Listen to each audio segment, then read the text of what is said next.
हाँ, तो हड़प्पा सभ्यता के उत्पत्ति को लेकर दो प्रकार का विचार है। एक विचार है विसरणवादी सिद्धांत, एक विचार है क्रमिक उत्पत्ति का सिद्धांत। ठीक है, ये तुम लोग बीए में भी लिख सकते हो यार, आता ना इसका क्वेश्चन कि हड़प्पा सभ्यता की उत्पत्ति के संबंध में विद्वानों का क्या विचार है। तो हड़प्पा सभ्यता की उत्पत्ति को लेकर विद्वानों के दो प्रकार के विचार है, एक विसरणवादी सिद्धांत, एक है क्रमिक उत्पत्ति का सिद्धांत। तो जो विसरणवादी सिद्धांत है वो ये कहता है कि हड़प्पा सभ्यता के लोग बाहर से आए थे।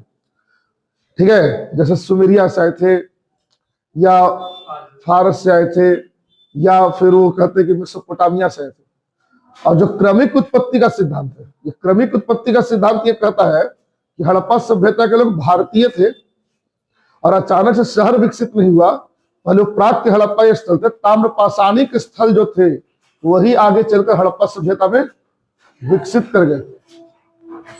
ठीक है, तो क्रमिक उत्पत्ति का जो सिद्धांत है ज्यादातर राष्ट्रवादी इतिहासकारों ने दिया है, जबकि जो तुम्हारा विसरणवादी सिद्धांत है ये साम्राज्यवादी इतिहासकारों का दिन है। जो इंग्लैंड में बैठ के हिस्ट्री लिख रहे हैं ना, वो भारतीय सभ्यता के विकास में, या यूं कहो कि जो सिंधु घाटी सभ्यता के विकास में जिन लोगों का योगदान रहा है उनके योगदान को सीधे नकार दे रहे हो, कह रहे कि वो बाहर से आए हुए लोग थे। ठीक है, तो कहीं ना कहीं वो अपनी वैधता को ठहराने का प्रयास करते हैं कि जैसे हम बाहर से आए थे वैसे वो भी बाहर से आए थे।